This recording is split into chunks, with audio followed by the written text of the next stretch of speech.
কপিলকৃষ্ণ মণ্ডল হল বাগেরহাটবাসীর জন্য হ্যালির ধূমকেতু, যা ৭৭ বছর পরে একবার আসে। অনেক মানুষের জীবনে একবার দেখা হয়, কারো কাছে শতাব্দীর অতিথি। আমরা যদি আজকে বাগেরহাট একের মানুষ হেলায়, টাকায় বা কোনো বিভাজনে চক্রান্ত পড়ে নিজেদের মানুষটাকে এমপি বানানোর সুযোগটা হাতছাড়া করি, আগামী ১০০ বছরে আর কোনোদিনও মোল্লাহাট, চিতলমারী, ফকিরহাটের মানুষের নিজেদের শ্রেণীর যোগ্য প্রতিনিধি পাবে না। কপিলকৃষ্ণ মণ্ডল সেই মানুষ যিনি হাজার মানুষের পায়ের ধুলিকে নিজের মস্তকে ধারণ করেন। আমরা সাধারণ মানুষ ভোট দেই এবং ভোট দিয়ে আমাদের প্রতিনিধি নির্বাচন করি, আর এটা হলো আমাদের জীবনের সব থেকে বড় ভুল। কারণ আমরা ভোট দিয়ে যাকে আমাদের কথা রাষ্ট্রকে বলার জন্য সংসদে পাঠাই, তারা কেউ আমাদের লোকই না। আর নিজেদের লোক ছাড়া, নিজের কাতারে চলাফেরা করা মানুষটা ছাড়া কেউই কি কখনো যোগ্য প্রতিনিধি হতে পারে? পারে কি? আপনাকে ছোট একটা উদাহরণ দেই, তাহলে বুঝতে পারবেন যোগ্য প্রতিনিধি কাকে বলে। মায়েদের প্রতিনিধি কখনো বাবারা হতে পারে না। একজন মাই জানে আরেকজন মায়ের অনুভূতি কি। ওই মৃত্যুপুরীর বেঁচে থাকা মানুষের প্রতিনিধিত্ব করতে পারে একমাত্র তাদেরই ভিতরে কেউ একজন। আমি আপনি করলে সেটা হবে প্রতারণা। বাগেরহাট এক আসন তথা মোল্লাহাট, চিতলমারী, ফকিরহাটবাসী শুধু একবার মনে করে বলেন তো, আপনার সমগ্র জীবনে বাগেরহাট এক আসনে কখনো আপনার ভাই এমপি ছিলেন? আপনার ভাইপো, আপনার বন্ধু এমপি ছিলেন? আপনার প্রতিবেশী কোনো কাকা বা দাদা এমপি ছিলেন? বা আপনার কোনো আত্মীয় এমপি ছিলেন?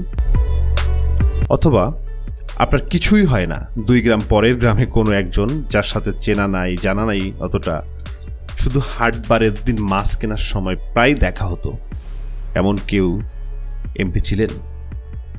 বা আপনার ছেলের সাথে একসাথে স্কুলে যেত, প্রায়ই আপনার বাড়িতে যেত, এমন কেউ কি কখনো এমপি ছিলেন? উত্তর না। কারা এমপি ছিলেন? নামগুলো নাইবা উচ্চারণ করি। সোনার চামচ মুখে জন্ম, বংশ পরম্পরায় ক্ষমতার কেন্দ্রে থাকে, অগাধ টাকা পয়সা, সম্পদের মালিক, যাদের শত শত গাড়ি বাড়ি, বিদেশে পড়াশোনা, যাদের একবেলার খাবারের পয়সা দিয়ে আমাদের ১ মাসের খাবার হয়ে যায়, যারা কখনো গরমের রাতে কারেন্ট চলে যাওয়ার কষ্ট জানে না, ভিন্ন পরিবেশে থাকা, ভিন্ন পরিবেশে বড় হওয়া, ভিন্ন সোসাইটি বিলংস করা একদল মানুষ আমাদের ভোটের দ্বারা এমপি হয়েছেন, আমাদের প্রতিনিধিত্ব করেছেন। এর থেকে বড় প্রহসন আর কি হতে পারে? যারা জানে না আমাদের, দেখে নাই আমাদের কষ্ট, আমাদের মতো সরকারি হাসপাতালে চিকিৎসা নেয় না, আমাদের মতো প্রাইমারি স্কুলে পড়ে না, আমাদের মতো সাইকেল বা মোটরসাইকেলে চড়ে না, কখনো ওঠে নাই লোকাল বাসে, তারা কখনো কি আমাদের প্রতিনিধিত্ব করতে পারেন?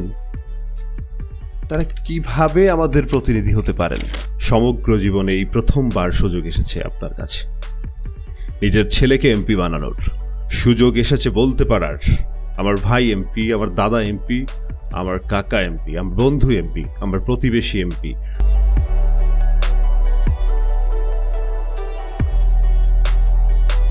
সুযোগ এসেছে আপনার নিকট, যার সাথে বাজারে বসে চা খান তাকে নিজের প্রতিনিধি হিসেবে বেছে নেওয়ার।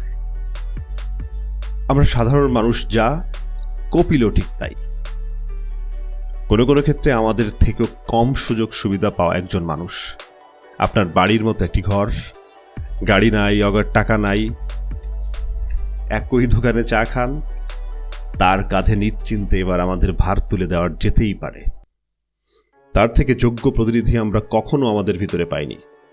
কপিলকৃষ্ণ মণ্ডলের কখনো শুনে মুখস্থ করতে হবে না চিতলমারীর কোন জায়গাটা কতটুকু বৃষ্টি হলে জলে ভরে যায়। তার কখনো গুগল সার্চ করে দেখতে হয় না মোল্লাহাটের কোন রাস্তাটা সব থেকে আগে ফকিরহাটের সাথে কানেক্ট করে। প্রত্যেকটা রাস্তা, প্রত্যেকটা সংযোগস্থল, প্রত্যেকটা জায়গা সে চিনে।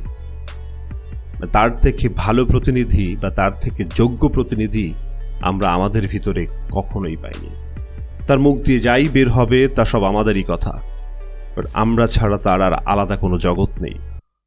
অত্যন্ত জনপ্রিয় একটি সংস্থা 3 উপজেলার তার নির্বাচনী প্রচারণা অনুসরণ করে একটি প্রতিবেদন প্রকাশ করেছে।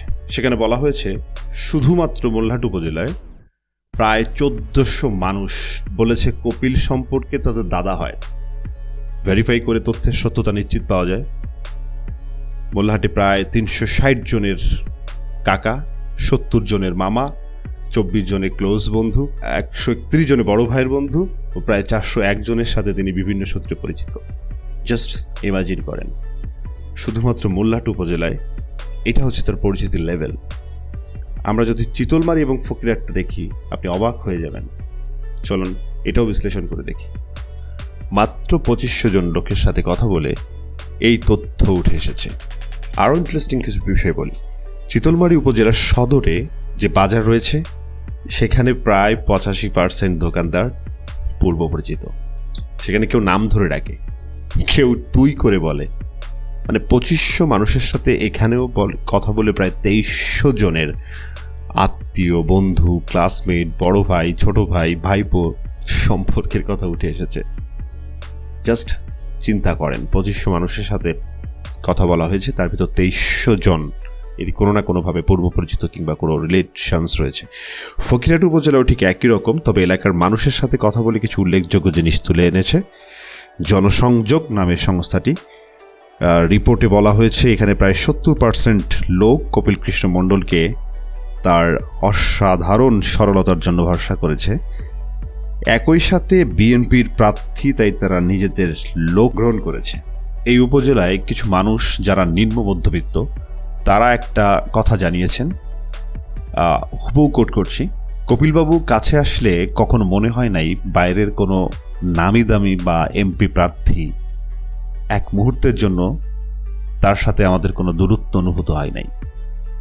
এই আসনের মোট জনসংখ্যা যার প্রায় 40% মানুষের কাছাকাছি, তার সাথে ব্যক্তিগত পরিচয় ও বিভিন্ন সম্পর্কের কথা উঠে আসে। কপিল কৃষ্ণ মণ্ডল বাংলাদেশের প্রথম কোনো এমপি হবেন যে তার আসনের 40% মানুষের সাথে ব্যক্তিগত সম্পর্কে আবদ্ধ। আমি প্রলয় মজুমদার দৃঢ় কণ্ঠে স্বীকার করছি, কপিল কৃষ্ণ মণ্ডলের সাথে আমার ব্যক্তিগত কোনো সম্পর্ক নেই। তা সত্ত্বেও কপিল কৃষ্ণ মণ্ডলকে যখন দেখি তখন নিজের লোক অনুভূত হয়। যখন কথা বলি তখন কাছের মানুষ মনে হয়, যা পূর্বে কখনো কোনো এমপি তো দূরের কথা, কোনো ওয়ার্ড মেম্বারের ক্ষেত্রেও হয়নি। This is the only true connections. শুধু একটা কথা বলতে চাই, কপিল কৃষ্ণ মণ্ডল হলো বাগেরহাটবাসীর জন্য হ্যালির ধূমকেতু, যা ৭০ বছর পরে একবার আসে। অনেক মানুষের জীবনে একবার দেখা হয়, কারো কাছে শতাব্দীর অতিথি। আমরা যদি আজকে বাগেরহাটে একের মানুষ হেলায়, টাকায় বা কোনো বিভাজনে চক্রান্ত পড়ে নিজেদের মানুষটাকে এমপি বানানোর সুযোগটা হাতছাড়া করি, আগামী 100 বছরে আর কোনোদিনও মোল্লাহাট, চিতলমারি, ফকিরহাটের মানুষের নিজেদের শ্রেণীর যোগ্য প্রতিনিধি পাবে না। কপিল কৃষ্ণ মণ্ডল সেই মানুষ যিনি হাজার মানুষের পায়ের ধুলিকে নিজের মস্তকে ধারণ করেন।